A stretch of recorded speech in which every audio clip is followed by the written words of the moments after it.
بہت nice person, بہت نیک آدمی, بہت نیک, بی من الجمال ما ترا, میں جس قدر خوبصورت ہوں آپ جانتے ہیں. لیکن ثابت الانصاری قد کے لحاظ سے چھوٹے, رنگ کے لحاظ سے انتہائی سیاہ, تو کسی بھی لحاظ سے ان میں اٹریکشن میرے لیے نہیں ہے. بالکل جوڑ کی شادی نہیں ہوئی ہے یہ, مجھے خلا چاہیے. مجھے کیا چاہیے؟ خلا. خلا کا مطلب شوہر سے طلاق. خلا کا مطلب وہ نہیں ہوتا جو آج کل عدالتوں نے بنا دیا ہے کہ اور عدالت خود سے کچھ دے دے. مطلب یہ ہے کہ شوہر سے اس شرط پہ طلاق چاہیے کہ مہر واپس کرنے کے لیے تیار ہوں. ایسی طلاق کو خلا کہا جاتا ہے. ہوتی وہ طلاق ہی ہے اور دیتا وہ شوہر ہی ہے, کیونکہ ڈیورس شوہر کے علاوہ کوئی بھی نہیں دے سکتا. جج صرف اپنی بیوی کو طلاق دے سکتا ہے, دوسروں کی بیویوں کو جج کو ڈیورس دینے کا رائٹ نہیں ہے. تو آپ صلی اللہ علیہ وسلم نے ان کے میاں کو بلایا اور فرمایا دے دو طلاق اس کو, مشورے کے طور پر. طلقھا, ان کو کیا کرو, طلاق دے دو. کہ آپ جانتے تھے کہ یہ چلو ایک غلطی ہو گئی نکاح کر کے, اب اس کو باقی رکھنا اس سے بڑی غلطی ہوگی, نہیں لڑتے رہیں گے تو چھوڑ دو اس کو. اس سے بھی پتہ چلتا ہے کہ ہمارے معاشرے میں جو طلاق کو بہت معیوب سمجھا جاتا ہے نا, طلاق معیوب ہے اتنی نہیں ہے جتنی یہ سمجھا جاتا ہے.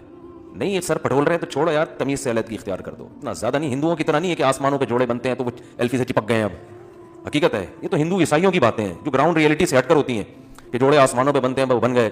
جوڑے آسمانوں پہ بنتے ہیں, ٹوٹتے بھی آسمانوں پہ ہی ہیں. ٹوٹنا بھی آسمان پہ لکھا ہوا ہوتا ہے کہ یہ نہیں چلیں گے تو چلو بھائی تمیز سے الگ ہو جاؤ. ایسا نہ ہو جا کے بلا وجہ الگ ہو جائیں. یعنی ایک حد ہوتی ہے برداشت کی. کیا ہوتی ہے؟ ایک حد ہوتی ہے. میرے سامنے ایک دفعہ ایک میاں بیوی کا کیس آیا, تو وہ کیس میں یہ نوعیت تھی کہ بہت زیادہ ان کے پھڈے ہو رہے تھے نا. خیر ہم نے سلو صفائی کرا دی, میرے ساتھ کوئی پینل بھی تھا علماء کا, تو ہمیں اندازہ ہوا کہ یہاں غلطی بیوی کی ہے, عورت کی غلطی ہے. وہ بہت شرارتیں کر رہی تھی, بعض دفعہ مرد کی غلطی ہوتی ہے, بعض دفعہ عورت کی. یہاں اس کیس میں عورت کی غلطی تھی, بہت شرارت کر رہی تھی. تو جب ان کا صلح ہوا نا, تو پھر صلح میں یہ طے ہوا کہ اب یہ جیسی بھی ہے, جس طرح بھی ہے, شوہر کو برداشت کرنا پڑے گا. یعنی آئندہ یہ کبھی بھی زندگی میں ڈیورس نہیں دے گا. اس شرط پہ ہم لڑکی کو بھیج رہے ہیں. لڑکی والوں نے کہا کہ جو ہے جیسی ہے برداشت کرنا پڑے گا. تو لڑکا لکھ کے دینے لگا ہاں جو ہے جیسی ہے. میں نے کہا بھائی کیا مطلب جو ہے جیسی ہے, یہ کیا بات ہے؟ گھر جوڑنے کے لیے ایسی شرط لکھوا دینا کہ جو بعد میں افورڈ ہی نہ کر سکو.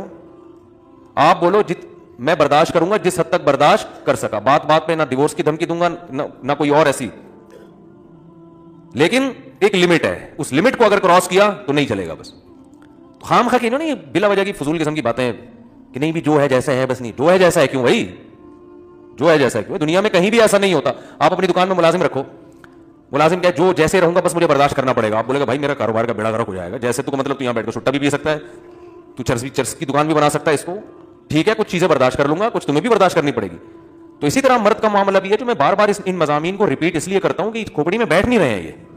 تو اسی طرح شوہر بھی برا ہے, ہم عورتوں کو کہتے ہیں برداشت کرو, لیکن اس کی بھی کیا ہے, یہ نہیں کہ جتنا بھی برا ہو بس گھر جوڑنا ہے. اصل میں تو گھر محبتی سے چلتے ہیں, ایک دوسرے کو جب تک برداشت نہیں کرو گے تو گھر نہیں چلتے. ٹھیک ہے برداشت نہیں کرو گے نہیں چلتے, لیکن برداشت کی بھی ایک لمٹ ہے. کیوں برداشت کریں حد سے زیادہ, کیوں برداشت کریں بھائی؟ کیوں شادی ہم نے برداشت کرنے کے لیے تھوڑی کی ہے, سکون کے لیے کی ہے نا. تو ٹھیک ہے اس سکون میں کچھ چیزیں, ہر دنیا کی ہر نعمت میں کچھ فالٹ بھی ہوتے ہیں, لیکن ہر چیز کی کیا ہوتی ہے, حد ہوتی ہے. اس حد سے آگے میں تو کم از کم برداشت نہیں کر سکوں گا بھائی, جو میں دوسروں کو ایسی ترغیب دوں.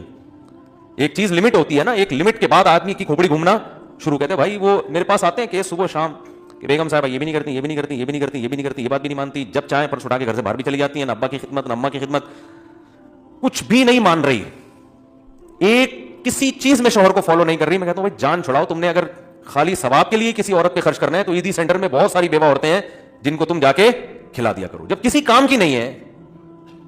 اسی طرح میاں بھی اگر وہ خرچہ نہیں اٹھا رہا, گھر کا کرایہ بھی نہیں دے رہا, بچوں کے اسکول کی فیسیں بھی نہیں دے رہا, علاج معالجے کے پیسے بھی نہیں دے رہا, میاں فوراً سے پہلے بدل لو بھائی. ہم تو یہی کہتے ہیں لوگوں کو, ایسے میاں کی اطاعت کر کے خامخواہ میں اگر ثواب ہی حاصل کرنا ہے تو اتنی خدمت اپنے ابا کی کر کے, وہ بھی تو ثواب ہے نا.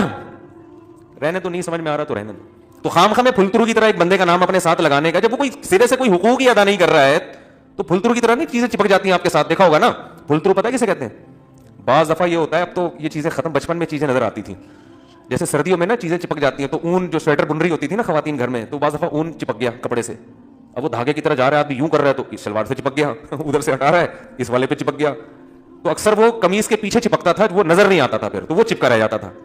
تو لوگ کہتے تھے کیا یار پھلترو لگا لیے ساتھ میں, جہاں جا رہے ساتھ ساتھ یہ تو ایسے ہی بعض عورتوں نے پھلترو کی طرح میاں کو اپنے ساتھ چپکایا ہوا ہے, وہ ایک حق بھی کم وقت ادا کرنے کے لیے تیار نہیں ہے. تو بعض نے پھلترو کی طرح بیگم کو چپکایا ہوا, بعض نے پھلترو کی طرح. تو ایک حد ہے برداشت کی بھی. اس کے بعد پھر قرآن کیا کہتا ہے تمیز سے علیحدگی. تو مجھے ڈر یہ لگتا ہے ایسی باتوں سے خام خامے کی علیحدگیاں نہ شروع ہو جائیں, یہ بھی بہت ڈر لگ رہا ہوتا ہے. سائڈ افیکٹ بھی بہت ہوتے ہیں اس طرح برملا بات کرنے کے. لوگ بلا وجہ زندگی گزار رہے ہوتے ہیں, برداشت کر کے خام خامے علیحدہ نہ ہو جائیں. تو وہ برداشت اصل ہے لیکن ایک حد تک. اور حد جو میں لوگوں کو بیان کرتا ہوں, شوہر اتنا خراب ہو جائے کہ عورت ذہنی مریضہ بننا شروع ہو جائے, ڈپریشن کی گولیاں کھانا شروع کر دے, تو بس یہ لمٹ کراس ہو گئی ہے.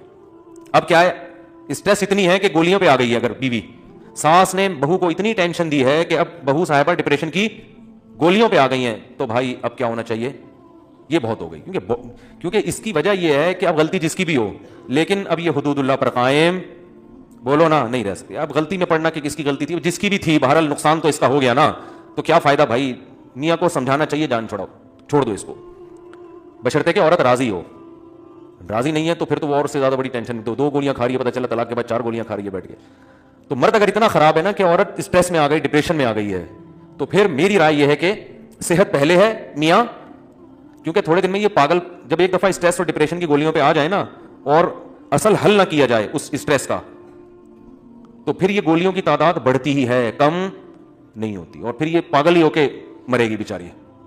حقیقت بتا رہا ہوں میں, یہ پھر پاگل ہونے کے علاوہ اس کا کوئی انجام نہیں ہے. تو پاگل ہونے سے پہلے الگ کر دیا جائے, یہ زیادہ بہتر ہے. آدمی ڈپریشن میں نہیں آتا, آدمی اگر ڈپریشن میں نہیں آتا, وہ اس کی وجہ یہ ہے کہ وہ جو اگر بیوی الٹی سیدھی بھی مل جائے نا, وہ گھر سے باہر نکل جاتا ہے, بھاگ جاتا ہے وہ گھر سے. وہ بیچاری کہاں بھاگ کے جائے گی نا, پھر وہ جا کے دوستوں میں نکال دیتا ہے. بہت سارے آپشن. مرد اتنی جلدی گھریلو حالات کی وجہ سے ڈپریشن میں نہیں آتا, سمجھ رہے ہو. تو اس کے اصول کچھ اور ہیں, ٹھیک ہے.